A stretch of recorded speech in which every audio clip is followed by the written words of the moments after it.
Hello everyone, our today's topic is fertilisation. हमने इन topic से पहले स्पर्मेटोजेनेसिस में स्पर्म प्रोडक्शन, oogenesis में ओवम प्रोडक्शन समझा। इन दोनों गैमेट्स के फॉर्म होने के बाद इनके फ्यूजन की प्रोसीजर को फर्टिलाइजेशन के नाम से जाना जाएगा। सिंगेमी भी कहते हैं इस प्रोसीजर को, जिसका मतलब है मेल एंड फीमेल गैमेट का फ्यूजन। ड्यूरिंग कॉप्यूलेशन और coitus, semen is released by the penis into vagina. Copulation और इंटरकोर्स के वक्त सीमेन को जो मेल है वो पेनिस के जरिए वजाइना में इजेक्यूलेट करता है। इस प्रोसीजर को इंसेमिनेशन कहते हैं। इंसेमिनेशन का मतलब सीमेन का वजाइना के अंदर ejaculation. The motile sperm swim rapidly pass through the cervix, enter into the uterus and finally reach the junction of the isthmus and ampulla of the fallopian tube. हम जानते हैं कि स्पर्म सेल्स के पास tell होती है, वो motility show करते हैं। वो मूवमेंट करते हुए वजाइना से होते हुए सर्विक्स, सर्विक्स से फिर यूटेरस और यूटेरस से फिर वो फेलोपियन ट्यूब में एंटर होते हैं और वहाँ फेलोपियन ट्यूब के isthmus और एम्प्यूला नाम के पार्ट के जंक्शन पे वो फर्टिलाइजेशन प्रोसीजर करेंगे। The ovum released by the ovary is also transported to the ampullary isthmic junction where fertilization takes place. आपको खास याद रखना है कि फर्टिलाइजेशन एम्प्यूला और इस्थमस के जंक्शन के पास ही हो सकता है, इसलिए स्पर्म भी वहां पहुंचेंगे। और जब मेंस्ट्रुअल साइकिल के 14 डेज कंप्लीट हो गए तो ओवम रिलीज होगा और वो ओवम भी फेलोपियन ट्यूब में एंटर होने के बाद एम्प्यूला और इस्थमस के जंक्शन पे पहुंचेगा। Fertilization can only occur if the ovum and sperms are transported simultaneously to the ampullary isthmic junction. ये बहुत इंपॉर्टेंट है कि फर्टिलाइजेशन हो, पर ये तभी हो सकता है जब ओवम और स्पर्म्स दोनों एम्प्यूला और isthmus के जंक्शन के पास हो। This is the reason why not all copulations leads to fertilization and pregnancy. यही रीजन है कि हर एक इंटरकोर्स के बाद प्रेगनेंसी नहीं रहती, क्योंकि शायद हर बार ओवम और स्पर्म isthmus और एम्प्यूला के रीजन पे नहीं मिल रहे। और ये बहुत ज़रूरी है कि दोनों का मिलन है वो एम्प्यूला और isthmus के जंक्शन के पास ही हो, तभी फर्टिलाइजेशन हो सकता है। The process of fusion of a sperm with an ovum is called fertilisation. इसको हम सिंगेमी भी कहते हैं, जिसमें स्पर्म और ओवम आपस में फ्यूज हो जाते हैं।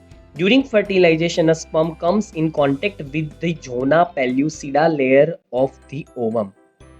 आप फिगर में देखिए, ओवम के आसपास काफी लेयरिंग आपको दिख रही है, जैसे जोना पेल्यूसिडा है, कोरोना रेडिएटा है। तो सबसे पहले तो स्पर्म्स को कोरोना रेडिएटा को क्रॉस करते हुए जोना पेल्यूसिडा तक पहुंचना होगा। अब ये जोना पेल्यूसिडा को ब्रेक करने के बाद स्पर्म एंट्री ले पाएगा ओवम के अंदर, और जैसे ही स्पर्म जोना पेल्यूसिडा को ब्रेक करके अंदर एंट्री लेगा, तुरंत ही ओवम के अंदर चेंजेस होना शुरू हो जाएंगे। ये आपको खास याद रखना है। मैंने आपको स्पर्म के स्ट्रक्चर के वक्त भी बताया था कि स्पर्म का जो हेड है उसके एंटीरियर पोर्शन पे कैप लाइक स्ट्रक्चर है, जिसको एक्रोसोम कहा था, और उसके अंदर हाइल्यूरोनिडेज नाम का एंजाइम होता है, जो एंजाइम जोना पेल्यूसिडा को ब्रेक कर देता है।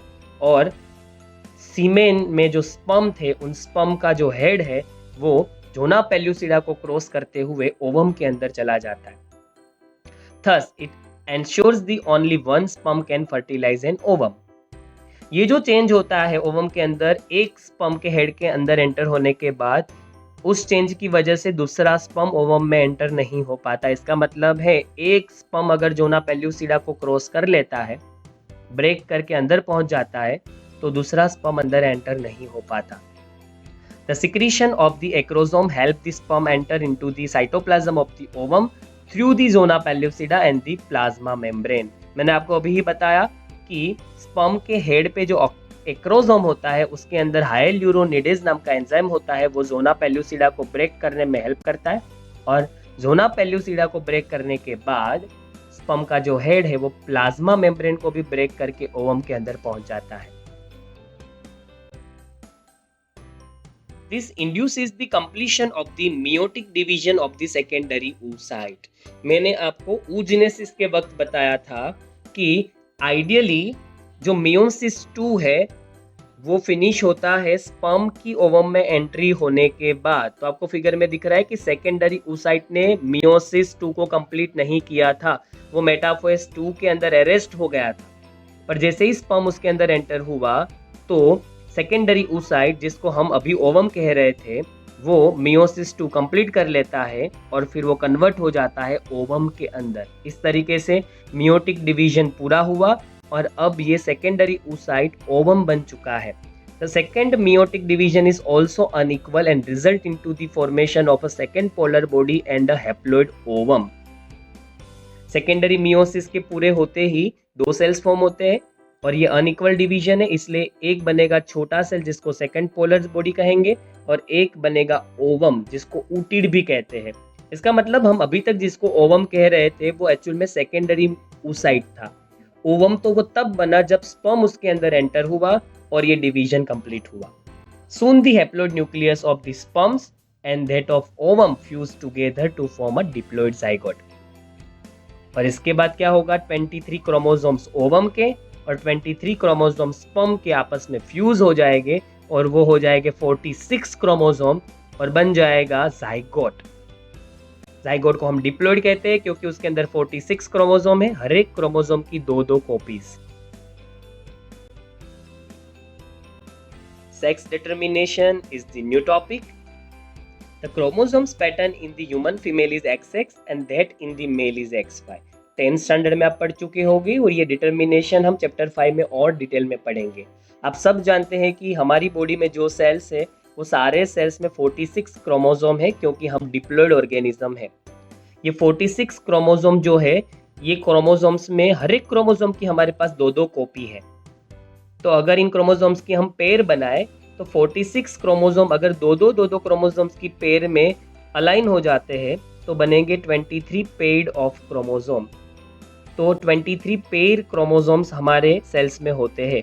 उतने ही क्रोमोसोम्स मदर की बॉडी में भी होंगे। दोनों में सेम क्रोमोसोम्स हम देख पाएंगे नंबर्स के अकॉर्डिंग अगर देखें तो ये 23 जो पेयर है क्रोमोसोम की, उनमें से 22 क्रोमोसोम की पेयर मेल और फीमेल दोनों में सेम ही होती है, उनको हम ऑटोसोम्स कहते हैं।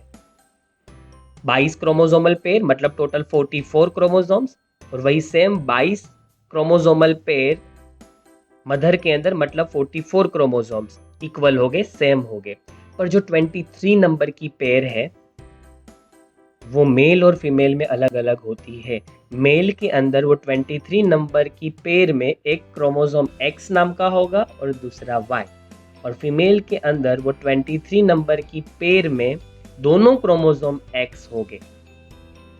Therefore, all the haploid gametes produced by the female have the same chromosome X. In the male gametes, the sex chromosomes could be either X or Y. तो इस तरीके से अब देखिए, मेल के अंदर जो भी स्पर्म सेल्स प्रोड्यूस हो रहे हैं उनमें आधे स्पर्म सेल्स में X क्रोमोसोम होंगे और आधों में Y, पर फीमेल के अंदर जो ओवम प्रोड्यूस होगा उनमें X क्रोमोसोम ही होंगे। Hence 50% of sperms carry the X chromosome while the other 50% carry the Y. जितने भी स्पर्म सेल्स प्रोड्यूस होते हैं उनमें से आधों में X क्रोमोसोम होंगे और बाकी के आधों में Y chromosome. After the fusion of the male and female gametes, the zygote would carry either XX or XY, depending on whether the sperm carrying X or Y fertilize the ovum. ये हमने देखा कि sperm 2 किस्म के हैं, X and Y, पर एक cell तो सेम होते हैं, X क्रोमोसोम को ही कंटेन करते हैं। तो अगर Y क्रोमोसोम वाला स्पर्म एक के अंदर एंटर होता है मतलब ओवम के अंदर, तो XY क्रोमोसोम्स फॉर्म हो गए मतलब कि बॉय फॉर्म होगा। और अगर X chromosome containing sperm ovum को फर्टिलाइज करता है तो फीमेल मतलब कि गर्ल बेबी प्रोड्यूस होगी।